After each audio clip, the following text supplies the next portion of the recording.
Okay, so joining us on this panel to talk about poverty today, we have Ellie Harwood, who is a campaigner who lobbies Welsh Government and others on poverty-related issues such as access to free school meals.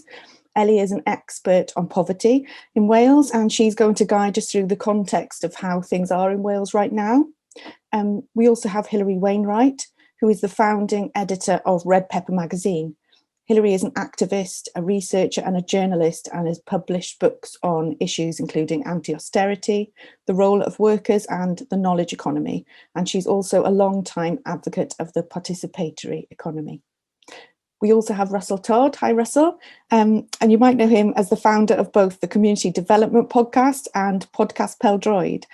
Russell is a community development expert. He works with universities across Wales, and I am particularly looking forward to hearing him speak about how Yes Cymru and how the independence movement can reach and engage disadvantaged communities across Wales. And last but definitely not least, we have Shavanah Taj. In February 2020, Shavanah was appointed as the Acting General Secretary for Wales TUC, and that was before we knew what 2020 was going to bring. Shavanah did an outstanding job highlighting workers' rights and the deep inequality in our society amid the pandemic, and she's now the permanent General Secretary. And also, as my daughter said last week when we saw Shavanah on the news, she said, "Look, Mummy, that's one of our sheroes who could be on a banknote in Wales." So welcome to our panel, and I would like to pass over to Ellie, who is going to speak with us first. I think there are some slides that will be coming over too. Thanks. Thanks so much, Shemai. I hope everyone's okay. I just need someone to give me permission to share my screen because I haven't got it set up yet. But while we're waiting for that to come on, I'll just say I'm really pleased to be here.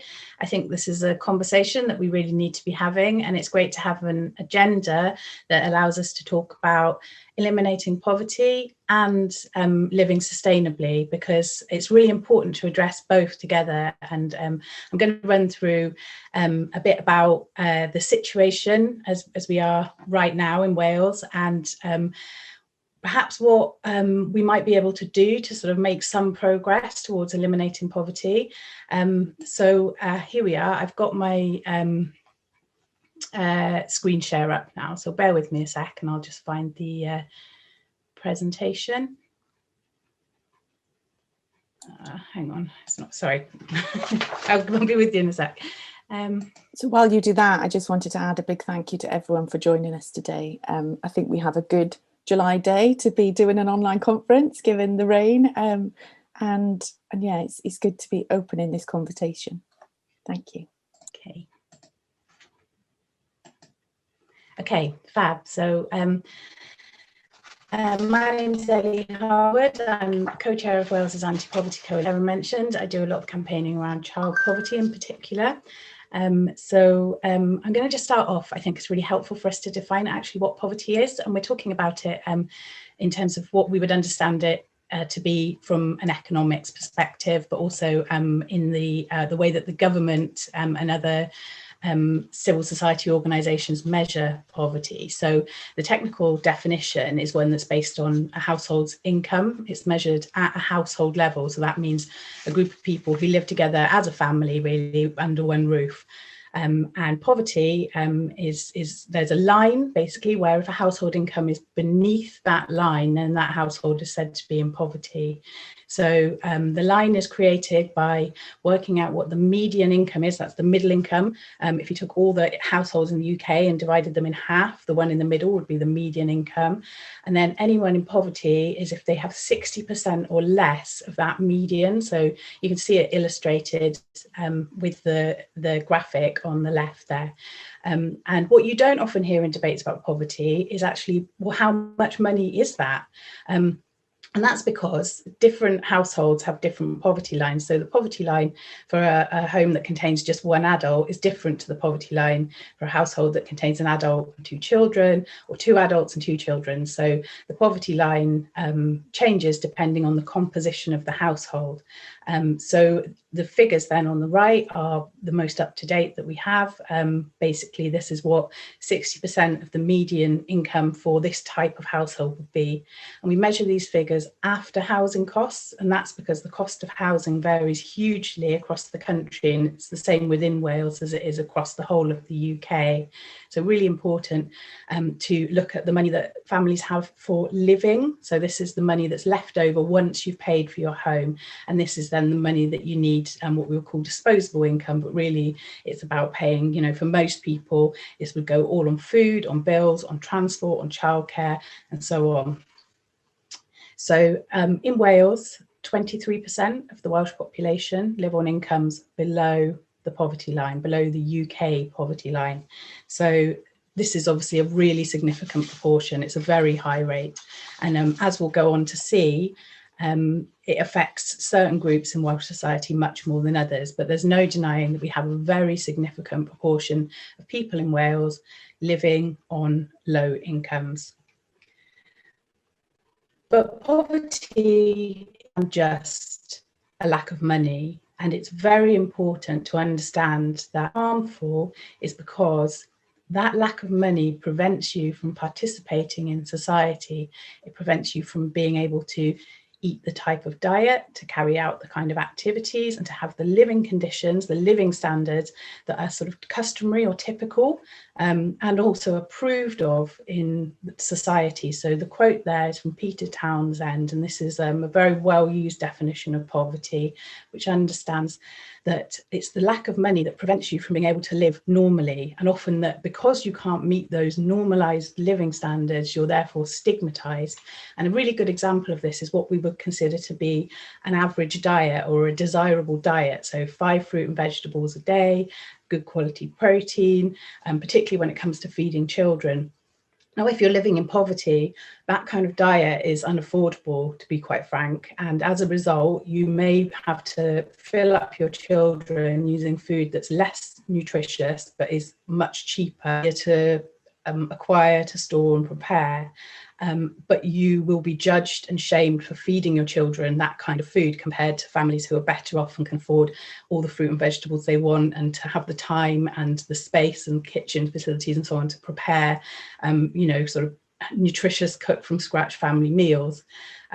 So that's kind of one example of how poverty makes it very difficult for you to live in a way that's seen as acceptable in your society. And the second quote there is from Rees.The, who has, to my mind, written the best books on poverty and is a real inspiration for me. And she says that poverty has to be understood not just as a disadvantaged and insecure economic condition, but also as a shameful and corrosive social relation. So what happens to people when they're in poverty, and whether that's for a short time or a long time, is that they are sort of viewed as being less than. They can be subject to expectations around their behaviour, you know, the way that they live, the kind of attitudes towards low-income mothers if they have a glass of wine compared to a middle-class mother having a glass of wine, you know, all of these kind of things. The whole of society expects poorer people to behave in different ways to everyone else because they are poor, and this can have very long-term negative consequences, particularly for children who are growing up in poverty. So one of the arguments in terms of talking about poverty and Wales becoming an independent nation is that the poverty line is measured in relation to the UK median income, which is just short of £30,000 a year. And Wales has a lower median income. So if Wales were to become an independent country, our poverty line, because of the way we calculate it, would be lower. So therefore, overnight, we would have fewer people technically in poverty because our poverty line would change, because if we have fewer very high earners in Wales. And as a result, you know, overnight, we could just redefine poverty. However, I would caution taking that kind of argument, and that's because it's sometimes more helpful to think about poverty using something called the minimum income standard.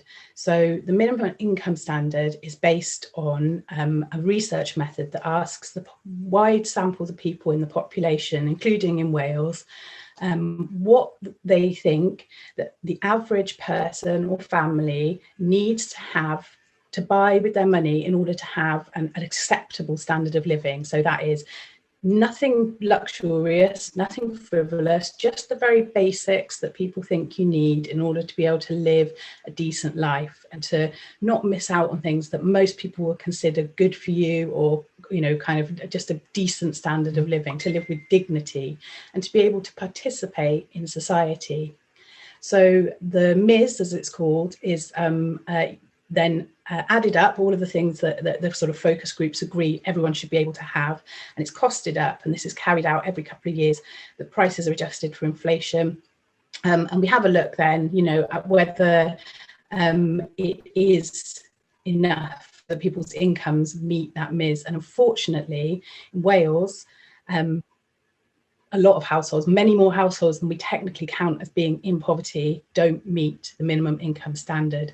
So almost 2/3 of children and nearly half of adults have incomes below the MIS. And this wouldn't go away. This fact would not go away in an independent Wales. We would still have to accept the fact that because of the cost of goods and services and the incomes available to people through work and through benefits, that it's very unlikely that everyone will be enjoying a good standard of living that helps them live with dignity, that helps them, you know, fulfill their potential and keeps them healthy.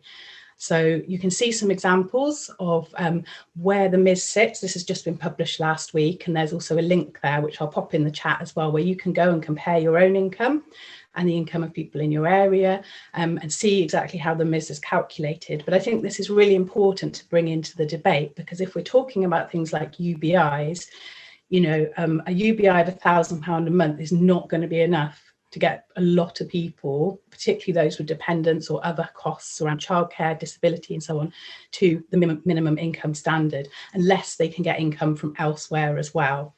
So as I said, you know, we've got to look at the fact that the poverty risk is different for different groups in the population. So these figures are the most up-to-date ones that we have. They run to just as the pandemic was starting. So 31% of children overall, although in some areas obviously the rate is higher and in some areas lower, but important to say that there isn't a single local authority anywhere in Wales with a child poverty rate below 20%. So at least 1 in 5 children, even in our most affluent areas, are living in poverty right now. The rate for the entire population as a whole, all people young and old, is 23%, slightly lower for working age adults and quite substantially lower for pensioners.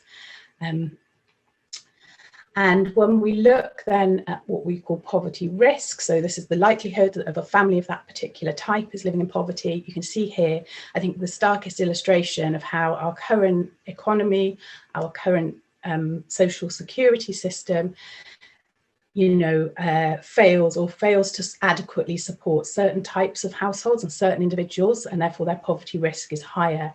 And these map quite strongly onto pre-existing inequalities. They correlate strongly with issues around ethnicity, gender, disability, and you can see that the poverty risk is so much higher for lone parent households in particular. So almost half of lone parent households in Wales are living in poverty.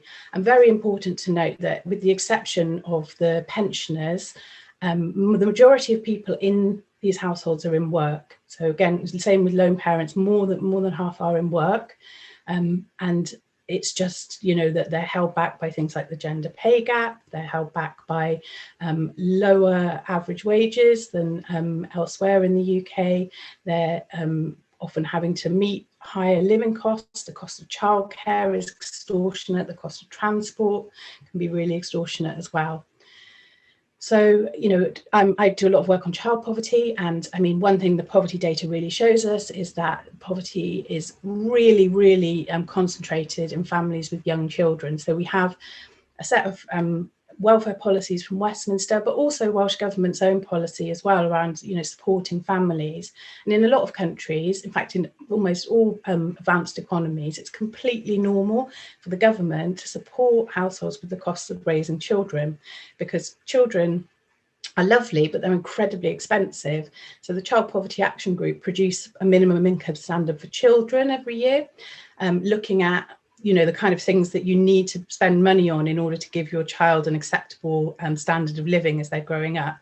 And it adds up to a lot. So in most countries, you have things like child benefit. In America, Joe Biden's just introduced a child tax credit. In Scotland, they have a Scottish child payment that goes to households and it helps them with those children. And also in many advanced economies, childcare is heavily subsidised or free. In Wales, that isn't the case. So you can see that the risk of poverty is particularly concentrated amongst families with young children, and particularly concentrated in households where they have more than 2 children. So I'm not going to go into kind of all the solutions, because we've got an amazing panel who are going to talk about lots of the things that might need to change. And I think all through the day, we'll be able to come back and think about these things. But the typical ways that you can address poverty would be to raise people's incomes. So that's one way. You can use cash transfers or social security, but also you can look at reducing the costs. So thinking about that minimum income standard, to what extent could the state itself provide for free or subsidise the cost of many of the essentials of life? And we can also then look at redistributing income. So you can change the proportion of people who are living on very low incomes by sharing out money more equally. And there is a fourth, and I didn't include it because I think we'll be discussing that quite a lot, and that is a standard kind of economic answer to poverty is growth. So grow your GDP, the idea that like a rising tide of wealth raises all the boats and that some might trickle down. Now, we haven't necessarily seen that. It's very controversial, and I'll come on really to show perhaps why that might not be the strategy that we need in Wales going forward. But it's worth noting in talking about a future economy, and what the liabilities of an independent Welsh government might be, that the current cost of social protection spending, call it that, at the moment, is that the majority of money that goes into benefits, if you like, or cash transfers to households to prevent poverty is in the form of pensions. And this bill is just going to go up and up and up because we have an ageing population. It's inward migration to some extent in some areas, but it's honestly just, there's a lot of people near retirement age living in Wales right now. We also have a low birth rate, and we have much fewer, relatively much fewer people working and paying tax to support all of these older people. So as well as their, social care needs, health needs, they do have very large pension needs as well. We spend quite a lot on working age social security, including providing support for housing costs. And we have many more families, as I say, who are in work, but their wages aren't enough to live off to meet the cost of living. Cost of living is very high relative to what people can earn. And we also have quite a large disability benefit bill. We have very high levels of ill health in some areas of the country as well.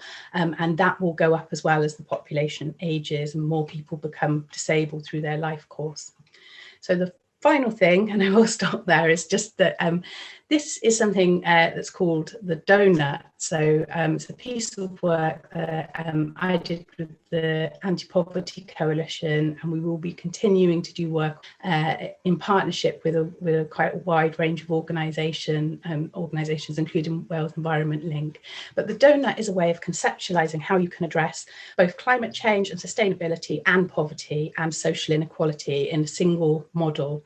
So essentially, it's a way of measuring, what you, as a whole society and a whole economy, what are you doing? How are you faring in all of these domains? And we produced one for Wales. And if anyone would, like to see what it looks like, it wasn't the best result. So essentially, the donut told us that in almost all domains, in fact, all of the domains for the social floor, that is the minimum standard of living that we really want everyone to be able to have, we're not doing well at all. And then on the outer rim, these are the environmental limits. So it's showing kind of Wales's share, if you like, of emissions, things like air quality, diversity loss.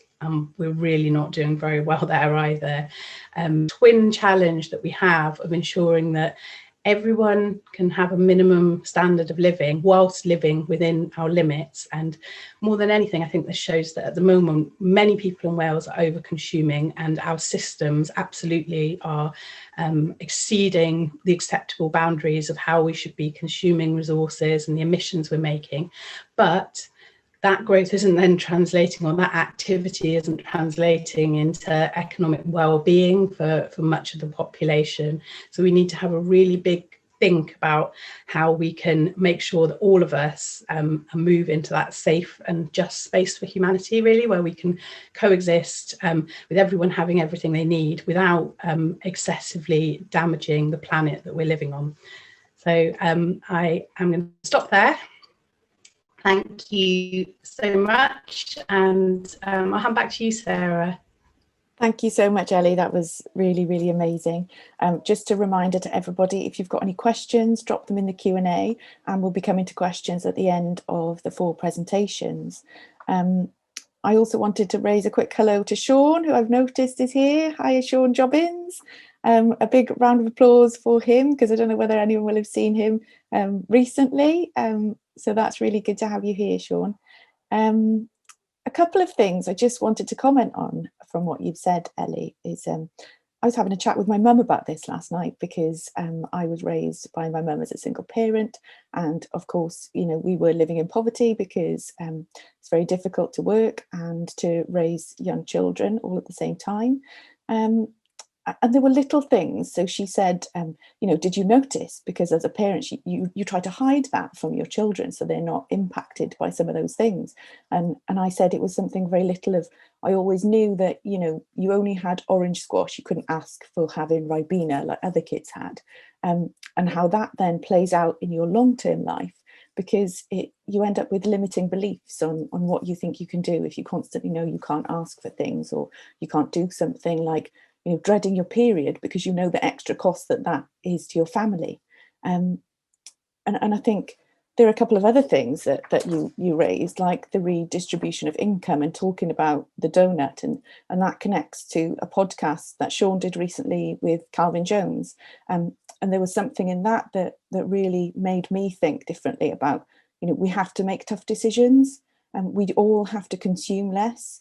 You know, we have to think about, do we want that holiday, that weekend overseas, or do we want to make sure that everyone in Wales has that minimum standard of living? And I think we all have to start thinking about that.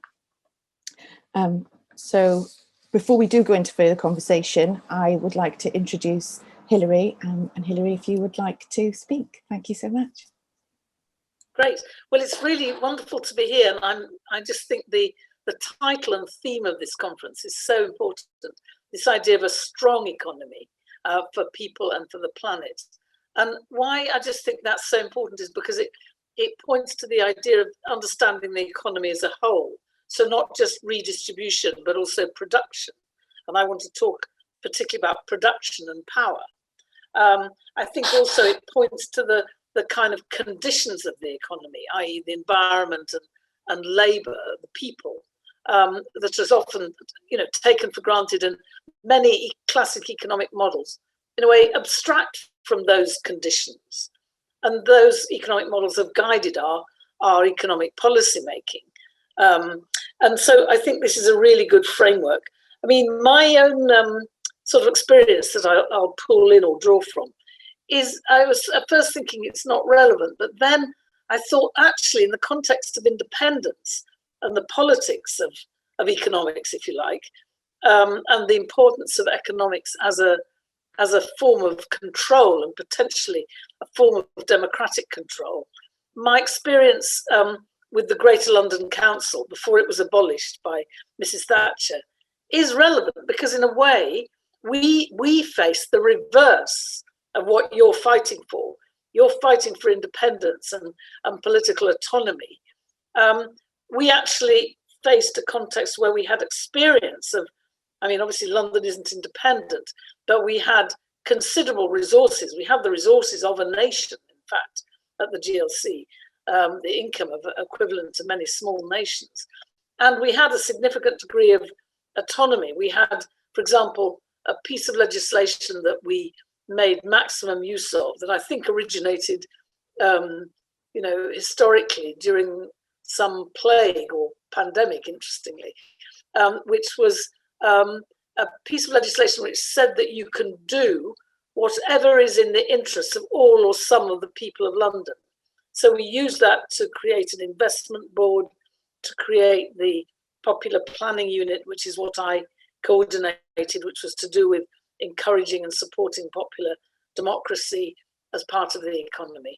And in a way, the abolition of the Greater London Council and of the government of London, effectively, meant that we were faced with the significance of not having those forms of autonomy. So I thought maybe in my sort of 10 minutes, and I'll try and be brief, and Sarah, just cut me off or just indicate, that I must wind up. Because I can sort of go on about this. I can draw on some of the things we did, both using that autonomy and political clout that we had, and trying to strengthen it in terms of a partnership between government, in our case, London government, and strengthening the civic economy.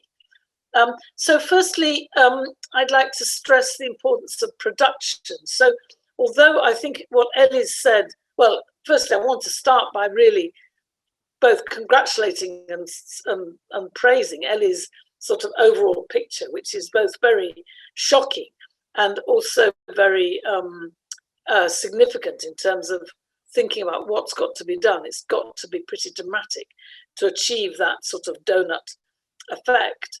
And I would argue that it needs action at the level of production and power, because ultimately, in a way, the redistribution model, which obviously is important in some respects, but it's traditionally based on the idea that government redistributes the wealth produced by the market, by private capital.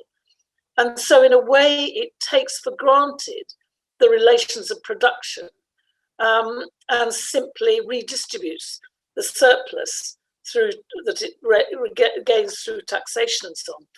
And I would argue that if one continues with that model, it's clear that in the end doesn't address the relations of power in production, which actually is what produces much of the inequality of our society. It was significant that during the 80s, when the impact of Thatcher's destruction of the trade unions began to have an effect, measures of inequality went up across the UK because, inequality and poverty was partly dependent on whether or not the unions were able to fight for the redistribution of resources in production itself. And so I think the issue of a democratic form of production, relations of power in production that are egalitarian, is crucial to eliminating inequality. I mean, it's also interesting that in Germany, where they have a system called co-determination, which personally I think is very weak, but even with that, levels of inequality are less than in a country like Britain, where corporate power sort of runs riot. And in a sense, that issue of power is crucial. And so intervention is in production by the government. But also, I think here it's important to recognize that action can be taken in the here and now, both by local government, which I'll just say something about, and then also by civil society, by civic action. I mean, I think even but in Wales, there are many examples. I mean, I heard recently about Skyline in the Brecon Beacons, which enables communities to gain full ownership of land. It has a grant, I think, from the Economic Challenge Economic Challenge Fund for the future. We can hear more about that later. But so civic action to achieve control over land, to achieve control over the production of wealth is important, but it ultimately needs government action. Now, local government is an important part of that, although obviously local government's been decimated. But there are examples of where local government has used what limited powers it has, for example, the powers of procurement, to shift the relations of power in production in favour of higher wages and therefore some move towards elimination of poverty. So probably people are familiar with what's called the Preston model, where the council noticed that, you know, it was increasingly dependent on incoming investment from a, you know, very financially unstable global economy, and tried to do something to make the economy both more self-sustaining, more democratic, and more egalitarian in terms of wages. So it used not only its own procurement powers, but brought together all the public sector bodies in the area, hospitals, police, universities, and using their pooled resources, attempted to support local cooperatives, local businesses, on the basis of funds being available and support being available only if wages were raised and training was increased. So there are powers there that actually intervene in production. I think that the question of civil society, I think, is important, or if you like, popular forces, I don't know how to put it, but people power, if you like, it is crucial in this, because, and it's crucial in relation to the environment and the transition to a low carbon economy, because it's really to do with the knowledge which exists amongst working class people, amongst the people on whom the economy depends. And that's not only in the workplace and in production, but also in the home and the whole sphere of domestic labour. So at the Greater London Council, we had a whole part of our industrial strategy which was supporting the domestic economy, supporting childcare and so on. But this question of knowledge is crucial, because it means that empowering the workers and the workplace trade unions is not just about wages, but it's also about capacity to control what's produced. So, for example, at the moment, there are groups of workers, for example, in Rolls-Royce, facing redundancy because of the collapse of the aerospace industry. Well, not collapse, but certainly diminishing of the aerospace industry, partly as a result of the pandemic, but also desirable because of the threat of climate change. And those workers already pooling their practical knowledge, what could be called tacit knowledge, things people know through what they do, through their designing, through their engineering, to actually develop alternatives that are environmentally sustainable and involve much lower carbon emissions. And I think any strategy of transition towards a low carbon economy has got to involve a relationship between government or public bodies and workers that have that knowledge that government never has. So I think the conclusion, because I think I must wind up now, is that actually addressing poverty requires action, requires control of the economy, redistribution, yes, but not just redistribution, a democratization of production, and that can only be done through a decentralization of the economy, but also through the independence of the different nations and I'd say also cities. I mean, obviously they're not necessarily independent, but they need real autonomy and resources, investment resources, to support the initiatives and the power of working people. So I'll stop there. I hope I've been within my limits. But I look forward to questions and comments and disagreements. Thank you so much, Hilary. That was really, really powerful. And I think I wrote down a note on one of the last things you said about autonomy. And I think that is a big conversation that lots of us have joined this movement for, is because we want autonomy to be able to make the decisions and make those changes that people want. When you said about supporting the domestic economy, you know, unpaid care is a huge thing in Wales. We have a lot of disabled people, we've got an older population, but how are we valuing the people who provide that care, and how are we making sure that they can live? When you look at the uplift of the extra £20 of those people who live on universal credit, that's being rolled back at Westminster level, and in Wales people voted for a Labour government. So how can they make that change when that's something that they would want, but they don't have the money to be able to do it? I think there will be questions coming through, but like I said, we'll come to questions at the end.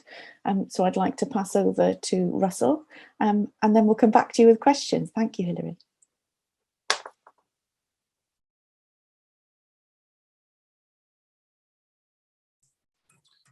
Well, thank you, Sarah. Good morning. I'll just share my screen. I'll fly through this. Hopefully people can see that. Something called the Rogers Curve. My background is community development, community work. Primarily, well, almost exclusively in the communities that are made up of the people, frankly, that Ellie was providing a statistical profile of.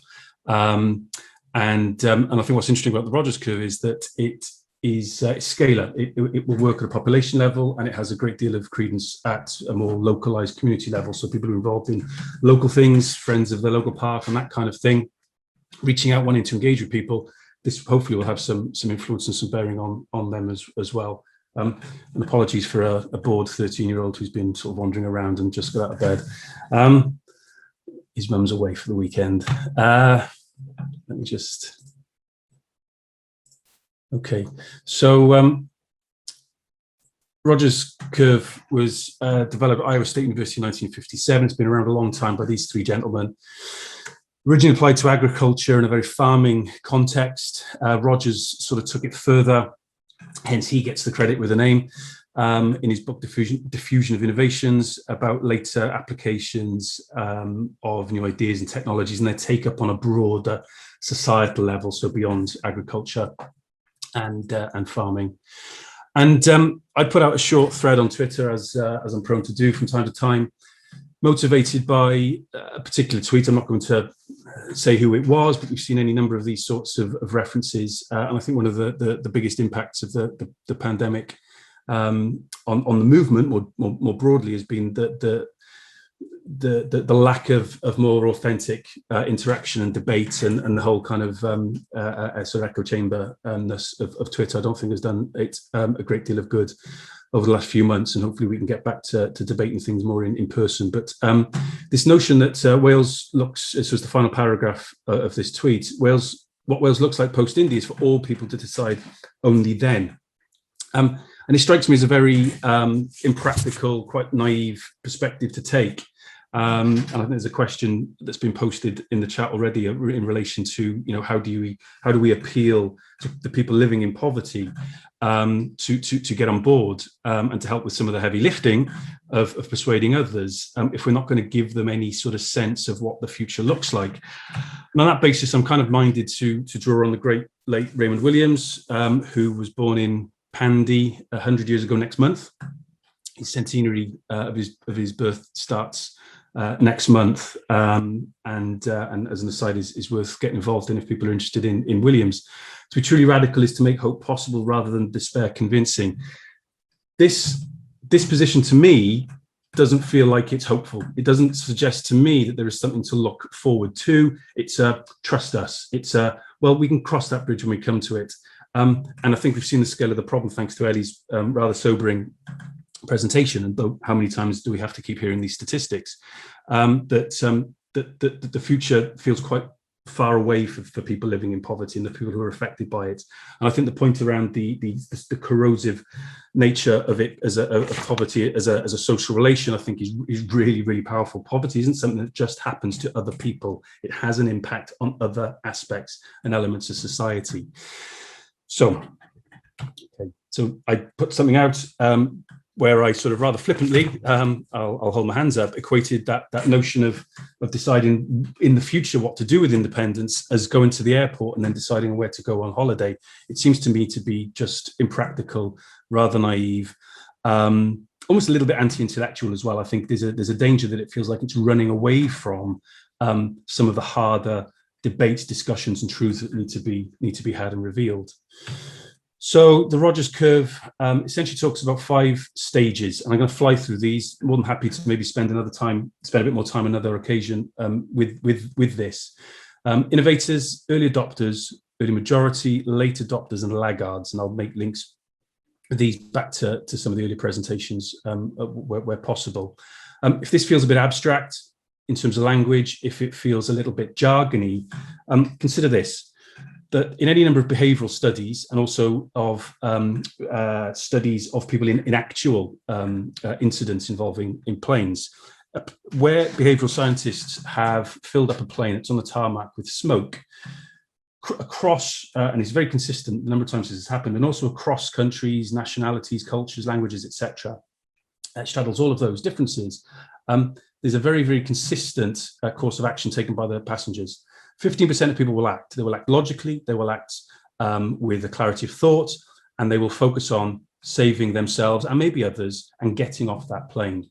15%, 15% will panic. They will do things that perhaps aren't particularly constructive for themselves or indeed for other people, and could even be considered obstructive for helping people get off the plane. 70% sit there and do nothing.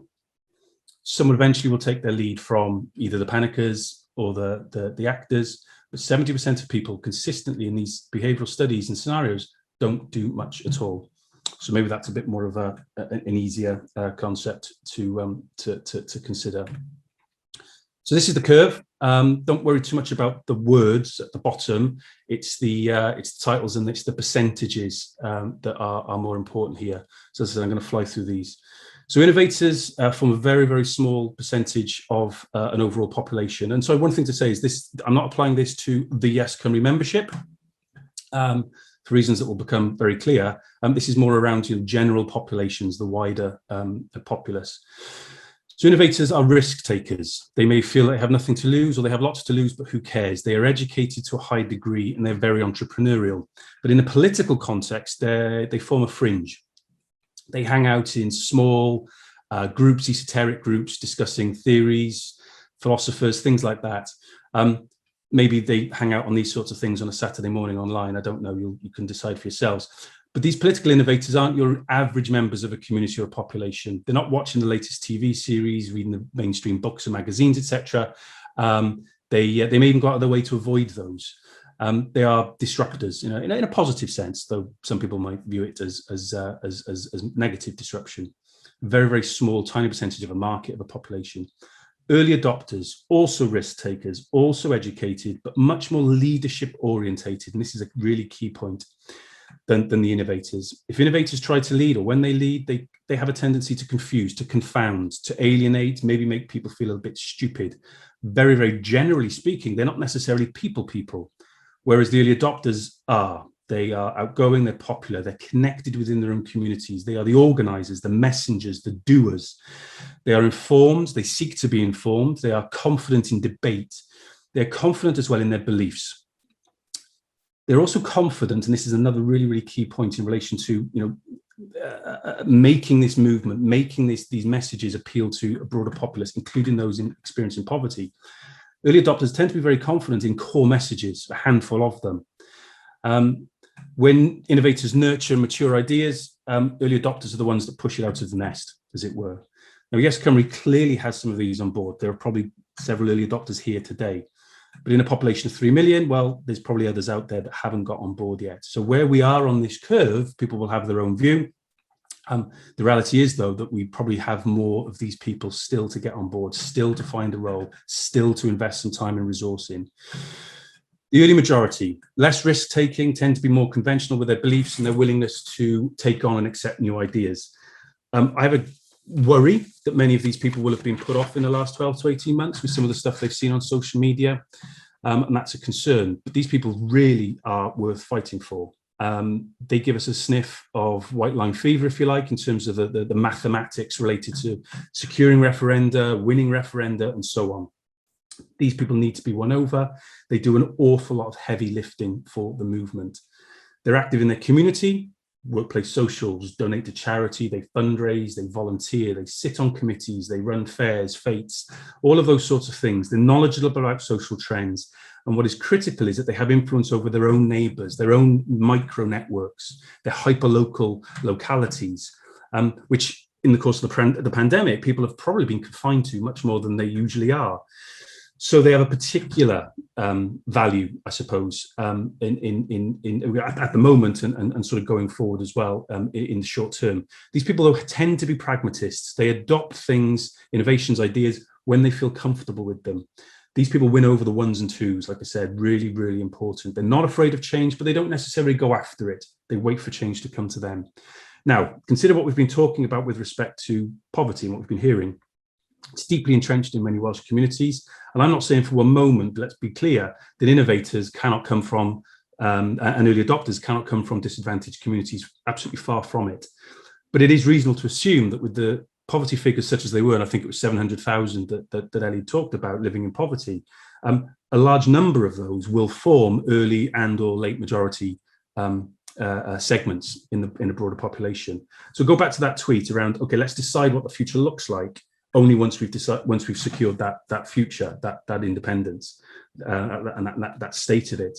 It's akin to asking people to jump over the wall without telling them what's going to be on the other side. Now, for those people that have the cultural, the social capital, financial reserves to be able to deal with the consequences of that, that's fine. But clearly, from what you have seen, people living in poverty have far, far more, proportionately speaking, if you like, to lose from taking those massive leaps of faith. So the late majority, usually much more traditional, usually a little bit more conservative with a small c, usually a little bit less educated, less socially active, maybe a little bit older. Change isn't fun for these people. And unlike the early majority, who let change maybe come to them, late majority people will try to evade it. They will try to hide from it. They will only push back when it begins to really kind of impose and threaten them and challenge a particular worldview. And so think back to those core messages that many of us as early adopters are quite confident in deploying and talking about. They won't work on the late majority. If they did, they wouldn't be in the late majority. They would be in the early majority. They'd be other early adopters like us. So we have to have more nuance in the message. And I'll come back to that in a bit. Laggards, won't spend too much time on these. They tend to be the most traditional. These people, rather than avoid change, will actively fight it, however. And that's what they are worth spending a little bit of time on. They will perceive as having a lot to lose. But these people are not remote, isolated and disconnected. They are connected in their community, though not necessarily in a way that encourages the sort of the transmission of ideas and innovation, but they have huge reservoirs, deep reservoirs of what's called bonding social capital to draw on, i.e. they mix among and have links with people like them, which mutually reinforces their worldview. Just consider these people's views on things like bilingual signs in Wales, an argument that was more or less 150 years ago, but is still irksome to some. It might be gay marriage. It might simply be just different COVID rules around masks between Wales and England. You presumably get the picture as to who these people are. There's very unlikely to be any laggards here today, but they are worth considering for two main reasons. They aren't worth the fight in a great majority of cases and instances. They sap energy, they sap effort, they sap time that is better spent on appealing to people in the early majority and to a certain extent the late majority. They also, this is more of a personal view, they also sap the fun out of the movement.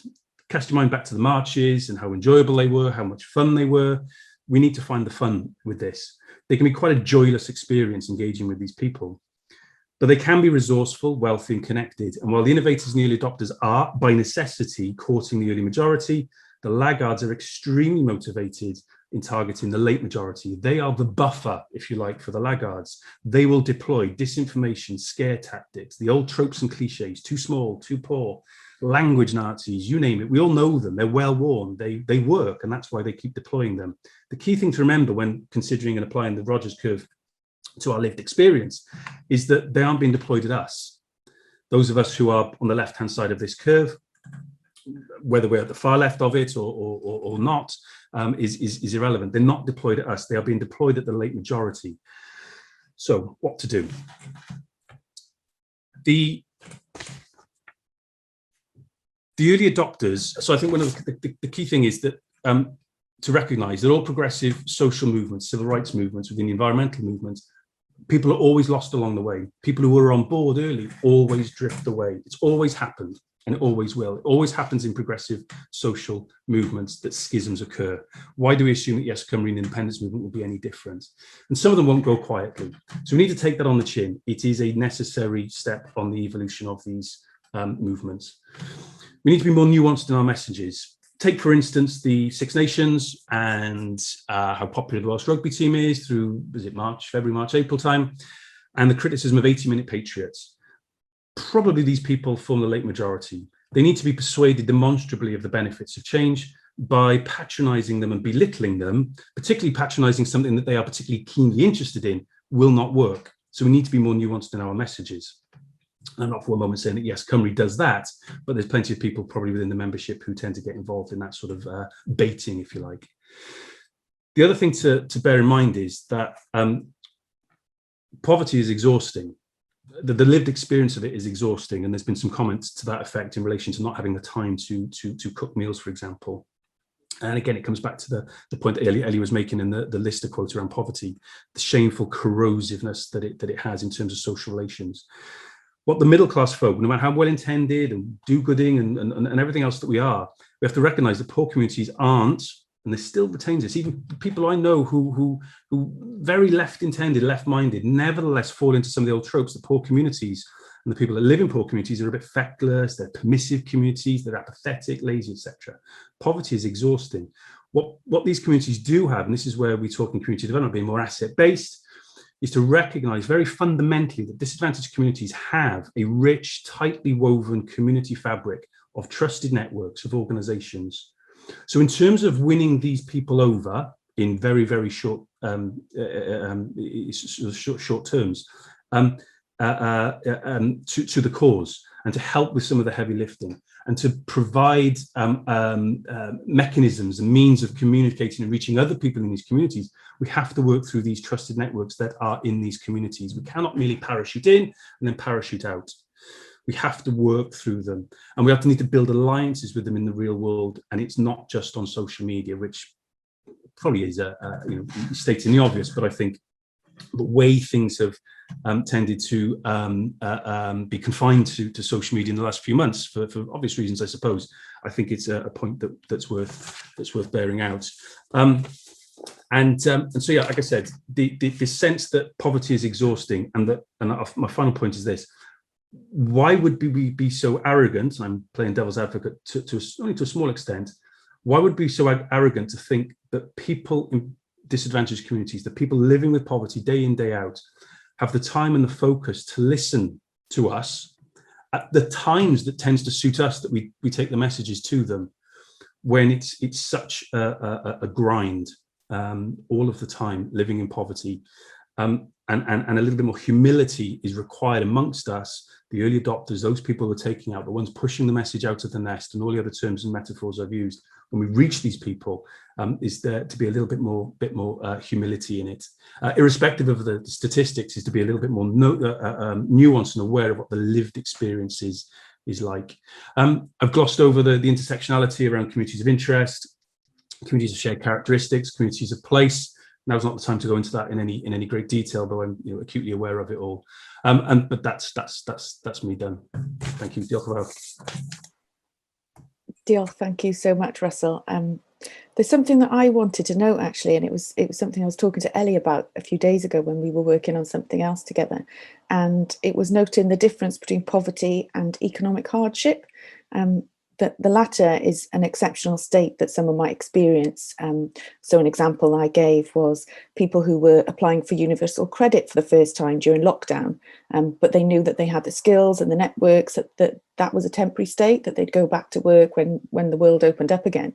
And poverty, on the other hand, is an economic state that requires long-term structural change to be freed from.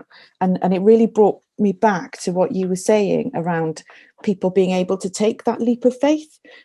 Poverty is entrenched in our communities, and if you're living in poverty, then you don't have the savings to be able to take that leap of faith. You don't have that buffer. So we have to provide the answers, and we have to work out the answers through these conversations of how we know that an independent Wales is going to be a better Wales for everybody. I really agree with you around nuanced messaging and about how lived experience of poverty is so exhausting. And I think one thing that we can really do well, if we can get out across the summer and talk to people in Wales and come away from that echo chamber of social media, is to talk to people through those trusted networks. So that's something that I think we could do with our membership and with our groups across the membership. It was really interesting as well that a couple of points came up around the petition that we put out about the flag that the Westminster government want to put outside of one of the buildings in Cardiff city centre.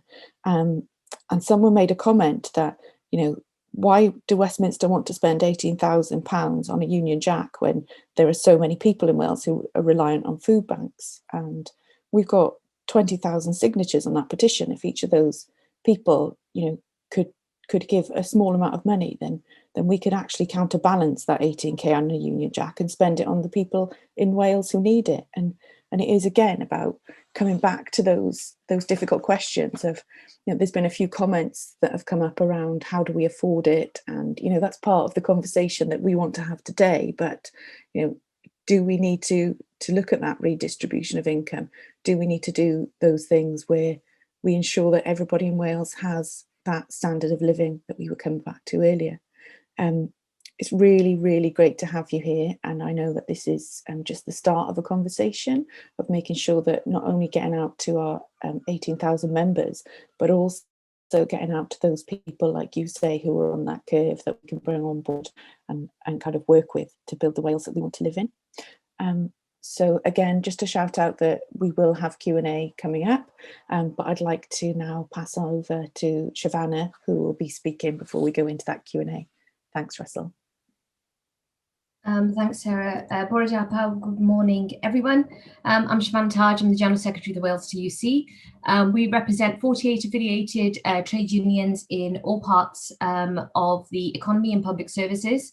We organise all different types of workers to come together as a democratic collective voice.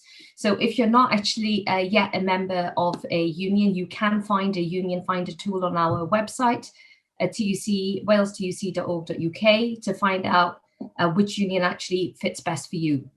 So as a Welsh union movement, we have taken the decision to work in social partnership with Welsh Government as the best way to deliver the sorts of changes that all workers need to see. So this means trying to find solutions in partnership with employers and government.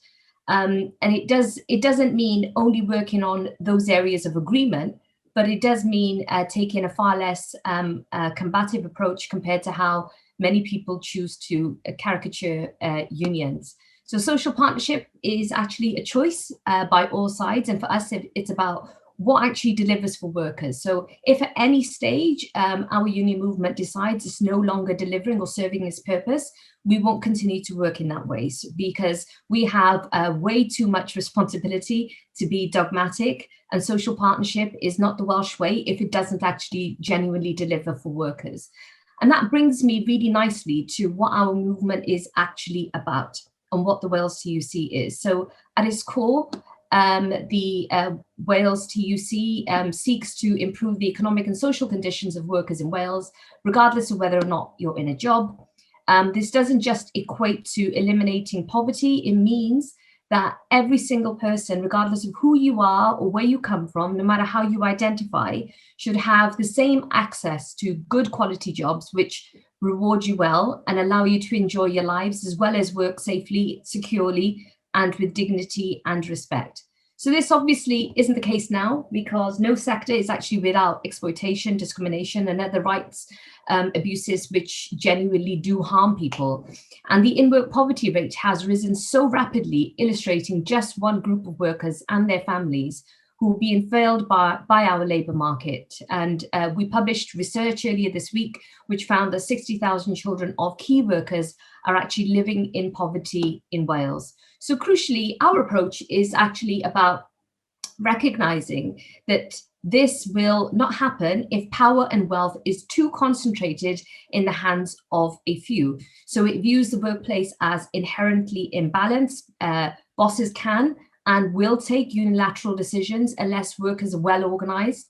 And it's a worker's fundamental right to organize as a collective and to make sure that they have a strong voice. And we want as many workers as possible to realize this right. So we are, unapologetically committed to growing our movement in order to eliminate poverty and discrimination. And key to all of this, as far as we are concerned, is collective bargaining. So when we talk about collective bargaining, it is actually the official process by which trade unions negotiate with employers on behalf of their members. Collective bargaining with a recognised union is the best way to get decent wages, terms and conditions. It also enables workers to negotiate their fair share of the profits of their labour, not just what their boss determines they should have. And it means that the offer is based on what actually works for workers, what they want, whether it's subsidised childcare, flexible work, better hourly pay, safer working conditions, non-discriminatory, unbiased, inclusive work policies, or a just and green transition, where worker voices at the table as employers begin that process of changing the way in which a business functions and operates. So it's actually the very opposite of something like the voluntary living wage campaign, for example, which has narrowly focusing on hourly pay. You simply don't actually address the many, many factors that impact working people and put you at greater risk of poverty now or in your retirement, including access to proper sick pay, a good occupational pension, and the idea that decent work is a right, not a voluntary initiative that the employer opts into. So it's especially important in the UK. Our labour market is defined by a culture of low enforcement. The UK's approach to enforcing rights is laughably weak by international standards, and the capacity has been ripped away by years and budget cuts from the UK government, which was all a part of their austerity agenda, which I'm sure many of you are well versed with. The Health and Safety Executive, for example, has had a 50% funding cut. So we are now, really looking to Welsh Government to do as they said they would in the Labour Party manifesto, which is to seek devolved control of the HSE. So we're looking to see what role we can play as well in seeing that being pursued. We also have a complex system of employment rights in the UK, which makes it really hard for people to even know if they're being exploited, let alone what to do about it. So, for example, we know there are at least 20,000 people in Wales who are being illegally paid below the minimum wage. Yet an employer is likely to get an inspection on this once every 500 years. I mean, what sort of deterrent is that? It's just pretty shocking when you put it that way. So this makes unionisation even more important, including through the difference that collective voice makes in designing and shaping the laws and our policies which affect workers. So we would argue that a decline in unionisation levels and collective bargaining coverage is the major cause of widening inequalities. I'm not sure if there are any slides up. No, okay. I have got a slide in front of me, but I won't talk about it. But it basically demonstrates worker how power is diminished and inequality is widened. But in terms of this also then links back over to our core aims to grow unionisation and collective bargaining coverage, to the overall aim of ending poverty. If workers remain as disempowered as they are now, we have no real hope of eradicating poverty, no matter what our constitutional status is. Everyone has a right to a collective voice at work. It's actually a universal labour right. So we shouldn't try and reinvent the wheel all the time by redefining, what good employment looks like. It's workplace democracy. It's balancing out that power of the employer and their workers, which is inherently unequal through collective voice. And one thing that we're really mindful of when we talk about poverty and inequality is we don't just consider the economic harms.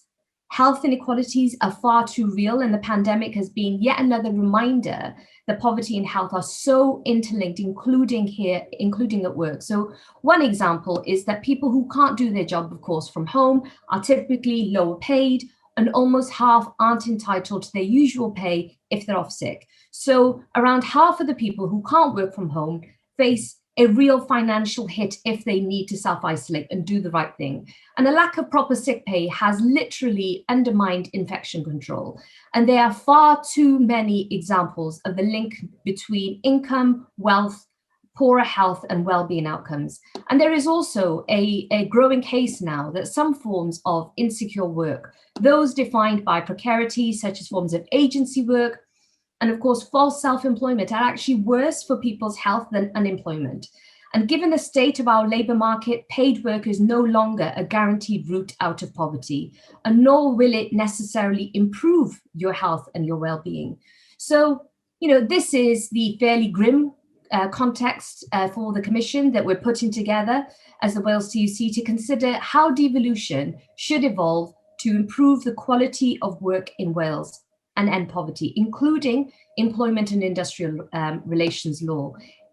It will seek to draw conclusions on how Wales's constitutional arrangements should evolve to better meet the needs of workers. It will also consider how political decisions being made in Westminster, like the upcoming £20 cut to universal credit, which will harm tens of thousands of working families in Wales, many who are key workers, is definitely going to be impacting us here in Wales. And this is yet another example of that levelling down, not the levelling up agenda that we were promised by Boris Johnson, the Prime Minister. We need a social security system that helps people get back on their feet, not one that locks them into poverty, and often intergenerational poverty as well. And going back to the Commission, we hope that its findings will actually influence public debate on issues relating to Wales's devolution arrangements and constitution, Welsh Government Standing Commission on the Constitutional Future of Wales, and shape a refreshed Wales TUC position as well, which is really important for us to be agreed at our next Congress. But we don't want it to be prescriptive to the point, because the point is to inform debate within our labour movement. It's to put us in a position where we can consider options and identify where the interactions of some of those policy areas are perhaps failing workers. And we have a responsibility to make sure that this debate is as accessible, inclusive, and reflective, actually, of every type of worker as possible. So we want to make sure that the labour movement is well informed to develop their thinking here. And just to end, we're also looking to Scotland as well. We want to work with our trade union family at the STUC on this. They're clearly in a very different place to us, but the idea that future constitutional change should be driven by the principles of working class solidarity and equality.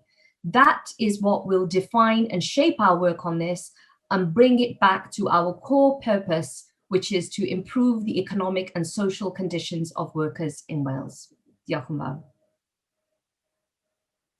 Thank you so much, Shavanah. I think one of the things that I highlighted whilst you were speaking, there was a note that I had where it said that 1 in 3 Welsh households doesn't have enough money to buy anything beyond everyday items, and that the pandemic has deepened inequality, where 1 in 5 households on incomes of 20,000 or less as a household income have seen a drop in their income, and that 1 in 5 households of an income of 40 plus have seen a rise. And I think the work that you've done is really to highlight how that deepened inequality has happened in the last 18 months.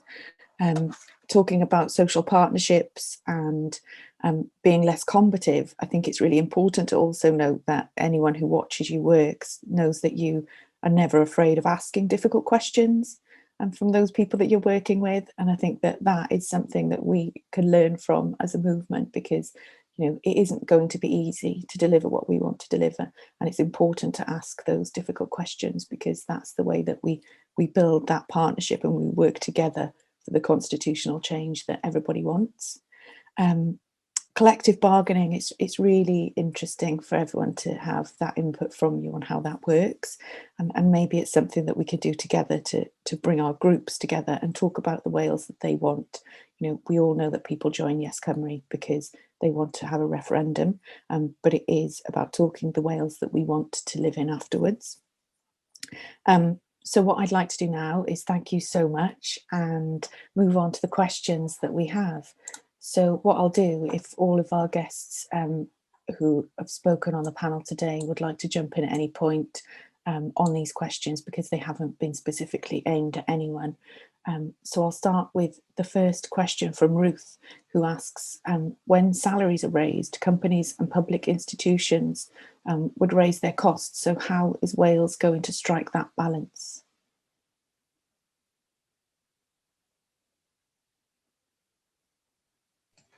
Shall I go? I mean, I think, you know, there are some questions we can ask in an environmental sense about whether we might need to consider reducing consumption of some products, goods and services. There's really, honestly no need for everyone to have a brand new smartphone every 2 years, the way that we just throw away, particularly electronics and other kind of pieces of technology. They're designed to become obsolete. So, we do overconsume as a collective society. But I also think that, there is a case that some services are extraordinarily expensive already, particularly care services, and that the state might have a bigger role in providing those or subsidising the cost of those. So, I think it's getting into quite complicated sort of questions about what kind of economy we want to have, and whether we want to, continue with having an economy that just kind of grows and sees constant inflation, constant rises in both the cost of living and obviously then people's wages as well, but that doesn't always deliver better living standards. The difficulty is that we live in a globalized world, and so much of what will happen to Wales' economy is dependent on particularly what will happen in England. So I'm probably not the person to talk about that in any great detail, but we've seen when things like the minimum wage has been either introduced or raised, that doesn't necessarily translate into higher costs.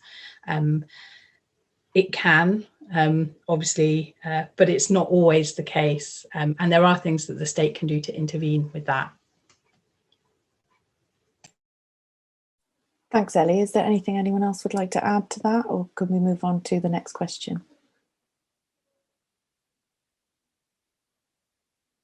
Just to add one thing, and that's when you talk about when it's right that employers will increase costs, but actually one's also got to look at what else comes into price, which is profits and dividends. And I think that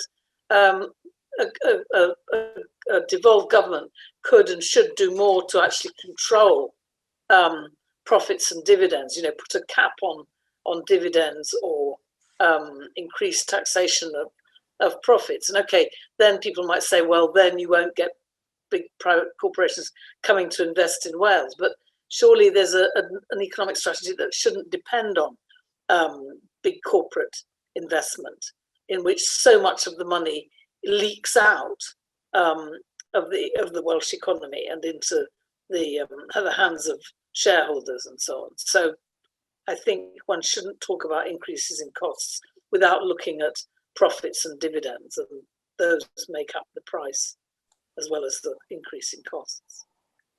I think that also links to another question that's come in from Mandy, she's asked how many people in Wales work for Wales-based employers.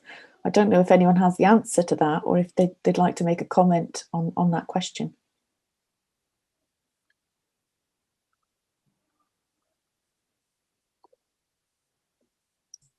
It begs, I'm no economist, so I'm not sure I'm well placed to answer some of these, but without wishing to be flippant, which I maybe have a tendency to be sometimes, is define work. I mean, how many people are employed by them? one question. I think a slightly distinct question is work, and you alluded to the point earlier, Sian, and people like Edgar Khan have talked about this, and the number of women, I think, minority people who give far too much of their labour away for free or severely undervalued prices, then, for want of a better word. Like I said, I don't mean to sound flippant, but I think this whole concept of work going forward with things like shorter working week, potentially basic income, tends to complicate this sense of, who is working for whom, based where, and so on. But like I said, I'm not the economist, so sorry. I haven't got that kind of data in front of me. But just building on the point that was just made, as far as social partnership is concerned, the Welsh Government is set to introduce legislation on social partnership, but also on procurement. So as if there is going to be any public money that is going to be going to any type of business that is going to be exploiting workers and deepening that inequality, because the reality is that we saw from the last, recovery, what happened after that.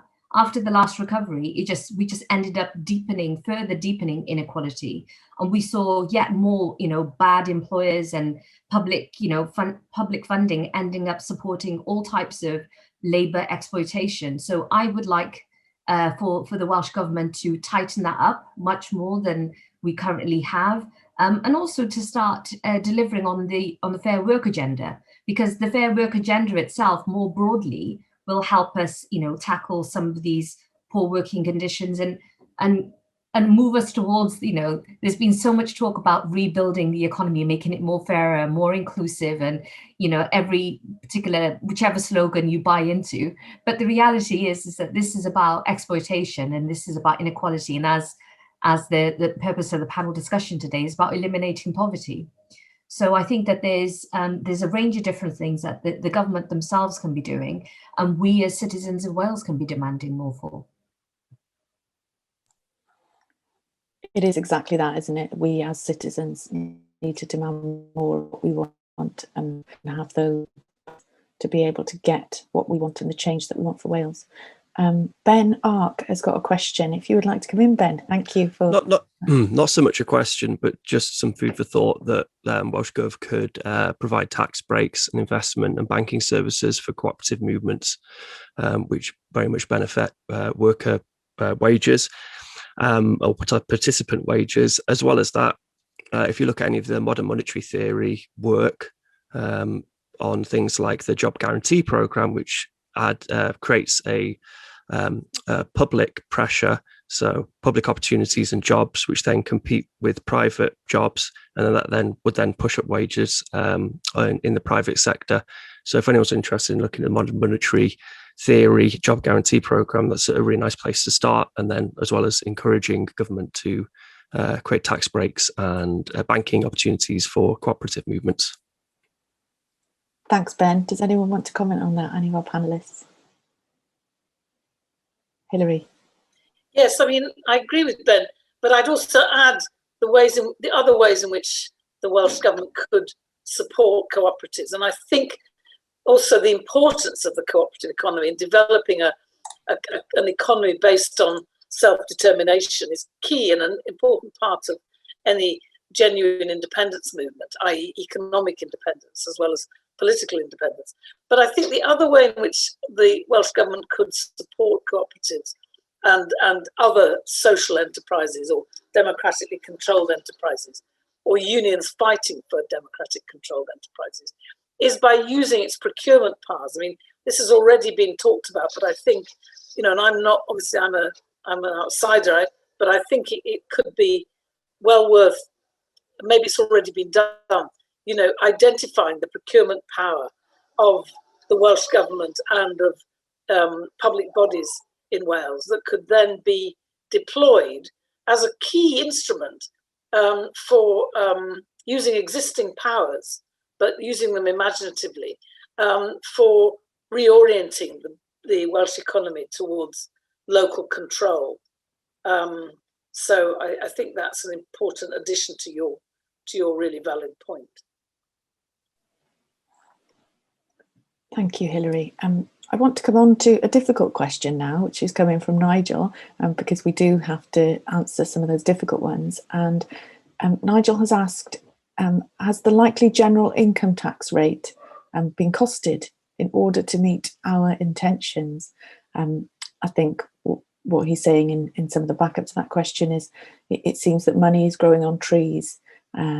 We are part of a national debt in the United Kingdom. So how are we going to have that conversation and do that research of how we afford the Wales that we want to live in? I'll just say one thing, and that is that we probably will need to pay more tax. This is just me speaking really in a sort of personal assessment. We currently live in a relatively low tax state compared to a lot of other economies. I'm going to pop in the chat now a link to what I think is a really good assessment of Wales's fiscal future. It was written by the Wales Governance Centre at Cardiff University, and it looks at how much money we would be able to raise if we just changed some of the taxation policy. And of course, we tax people on income at the moment, but there are many other ways that you can also raise money. I appreciate this isn't a popular sell. It's not politically popular, but I'm not a politician. And, this is just the bare facts of it, is that if we want to have the kind of socially inclusive, just and high quality standard of life that people in countries like Norway and Finland, Iceland enjoy, people pay more tax, quite considerably more tax, but also they contribute to their own social protection. So social insurance schemes, which our current social security system is only partly what we'll call contributory. So you pay your national insurance, but often when you find, that you need to then make a claim, what you get back in terms of things like job seekers allowance or universal credit is pitiful compared to what you get in a lot of other countries.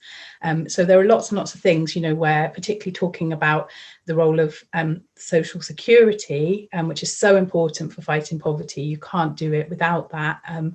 That you can look at how people contribute over the life cycle into systems.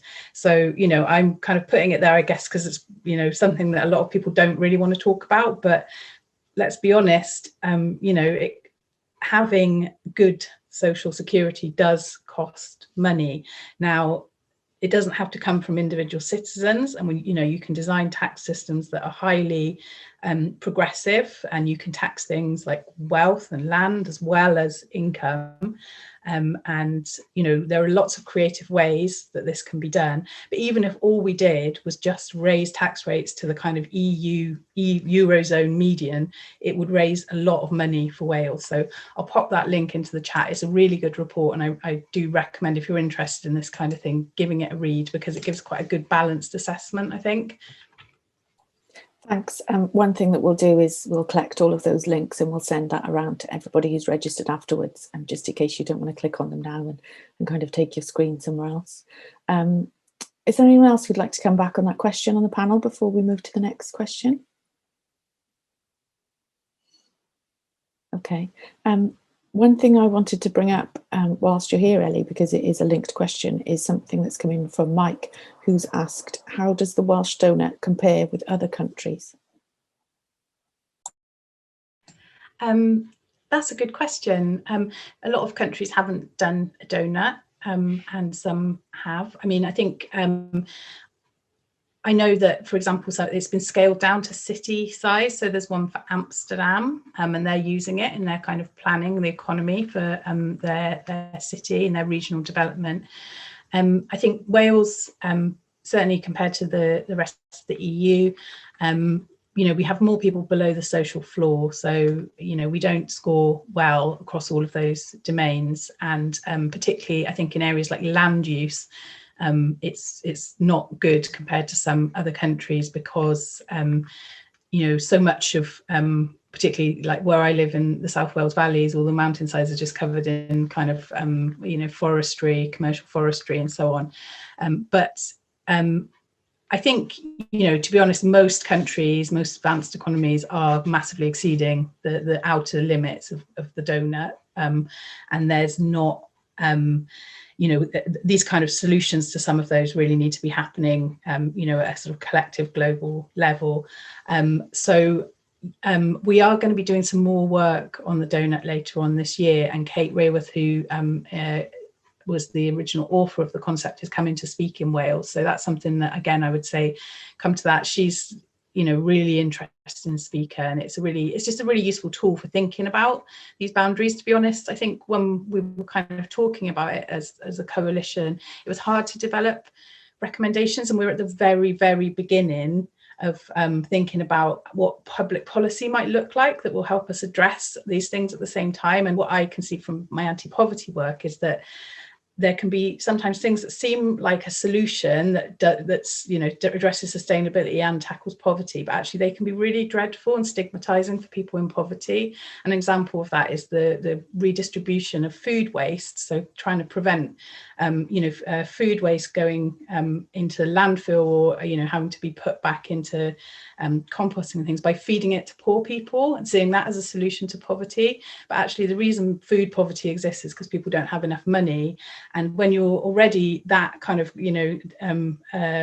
disadvantaged in society, being given like literally the scraps from the table, the stuff that the supermarkets couldn't sell, it's really not actually very good for you. It's not sustainable for your livelihood, for your well-being. It doesn't get us to the root cause of the problem, which is that people don't have enough money, and that supermarkets, throw away a third of the food that they produce. So we're not really tackling the bigger systemic issues. So overall, sometimes what we think is, something that can be quite helpful, it's only when, you actually speak to the people who are on the receiving end of it, listening to people in poverty and them saying, this really isn't meeting my needs and it's not helping, that you start thinking up kind of, more other more effective ways. And, again, I think a lot of the things around, how Wales could have a healthier donut, I guess, where we're all living in that safe and just space, is to think about, we've got more than enough and we overconsume, but it's just not shared around effectively. So looking more about redistribution, not just of money, but also resources, and lots of conversations about that in communities, about how we can go into a kind of circular economy that reuses things, repairs things, collectively owns things, that kind of approach. Thank you, Ellie. We are running out of time on the Q&A, so I'm going to put up 2 questions and then I'll ask you all to just speak on those 2 questions before we move on. So one question is poverty a feminist issue? That's quite interesting, because until we had Russell on board, we had the unique problem of having a woman-only panel, and wanted to make sure that it was a balanced panel. And the other question that's come in, has the Brexit vote been analysed in terms of the Rogers curve, and are there lessons for what we can or shouldn't do for independence? So I'll leave those 2 questions and then I'll come to an end before we move on.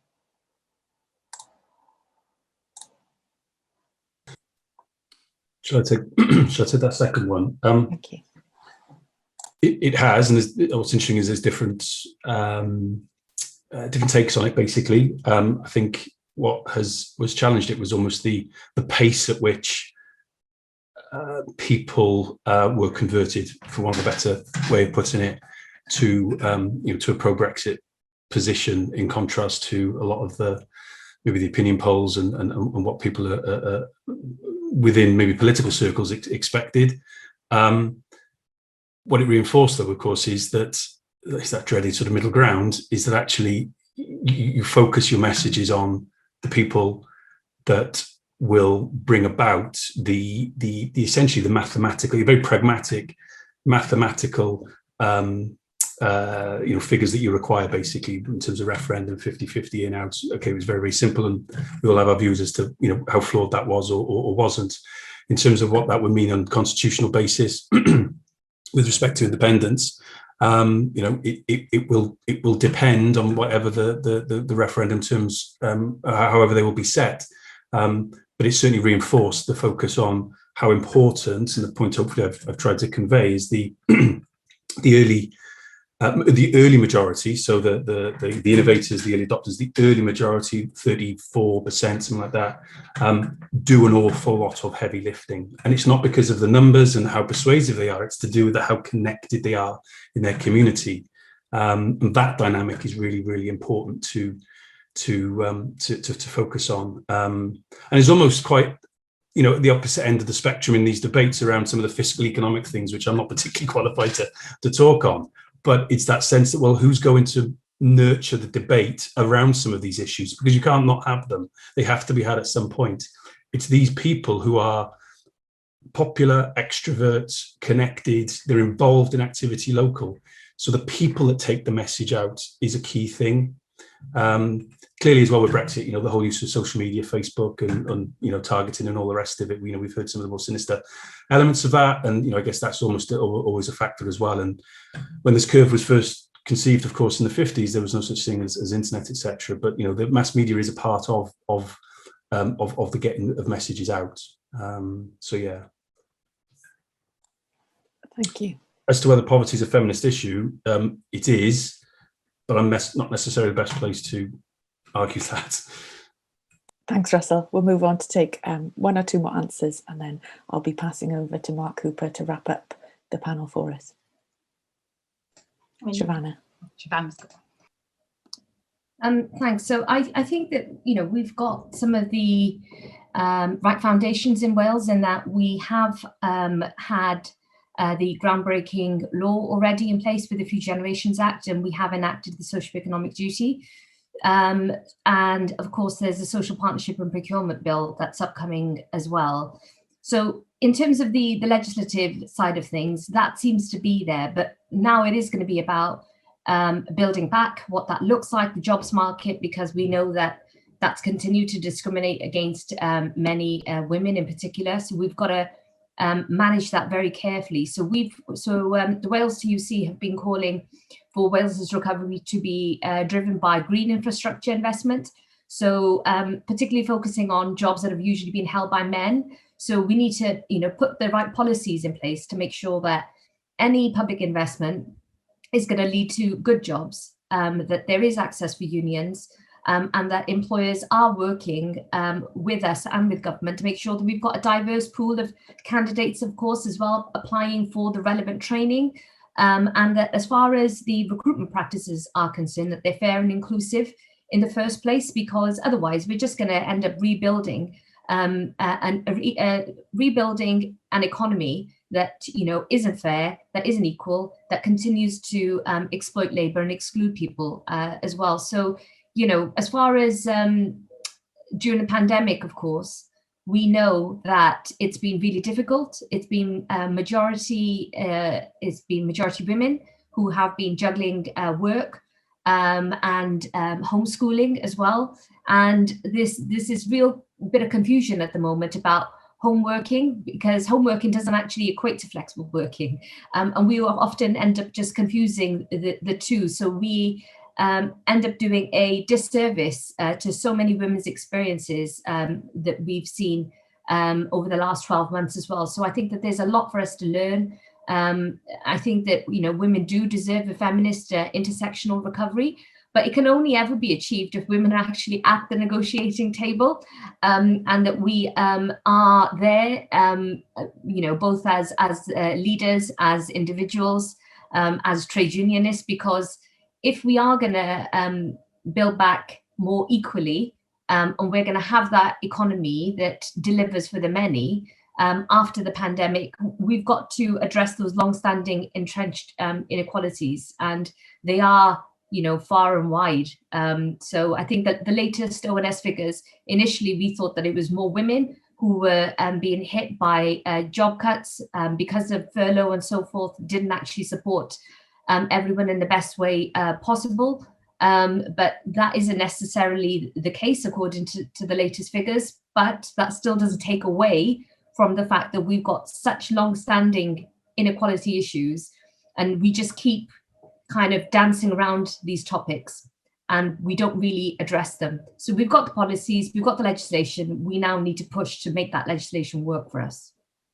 Thank you so much. I'm going to stop there because we are slightly over and we need to keep to time. So I'd just like to say a huge thank you, diolch yn fawr, to all of our panellists. Thank you so much. They will continue to answer some of the questions that we didn't get around to in the chat, in the Q&A chat. And if I could pass over to Mark Hooper. Thank you so much, everyone. It's been really, really great to talk to you.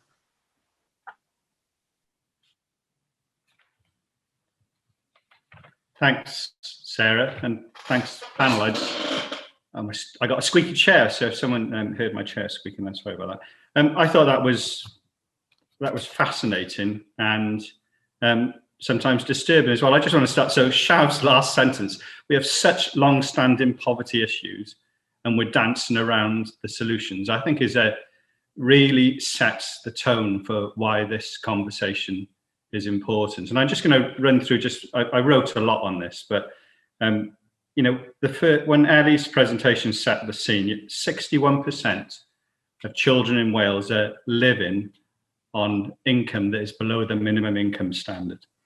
In a world where we've got enough, and Wales has got enough, that is something that we within the independence movement can no longer deem as acceptable. So we've got to try and find solutions to some of these issues, and some of the questions that came out as well. And I noticed in the chat that Nigel was saying his question wasn't answered fully, and I'm going to come on to it just briefly if I can. But I think Ellie set a tone that really should worry us. And as Shav said, this has been going for a long time. I think the contribution as well, when Shav talked about how the intersectionality, and particularly how workers are really important to this, is also critical. And I want to applaud the Wales TUC for engaging on the issue properly and prepared to come up with a convention that looks at the right constitutional framework that supports workers. And I think that's important. And I think those of us who support independence should engage in that, because I think that voice is a voice that needs to be heard.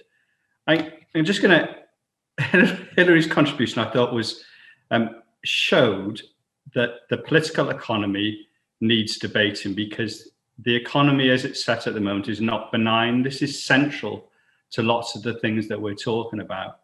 And even when we're asked the question, which Nigel did, about taxation, do we have the funds to be able to do what we want to do? What strikes me is that actually we need to clearly define what sort of an economy, what's our economy for, and what do we want it to be. And Ellie made reference to that in her answers to some of the questions as well. But I think even those who normally say Wales, we're too poor to be independent, have stopped saying some of that at the moment. A lot of them have, and recognise that we can afford to do things, but what do we want to do?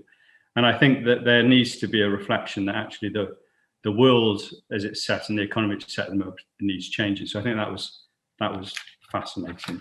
I've left Russell's contribution to last, because I think that challenge that was set there is probably, if there's a call to action of how we move these things forward, I think it was set within that challenge. And actually talking in isolation about poverty and without engaging properly with those people who are suffering the consequences of poverty and getting them to be able to engage with us shows that we've got to become much, much closer to our communities. And I think, Russell, I don't think he minced his words about how this is an important time for us to work together to get there.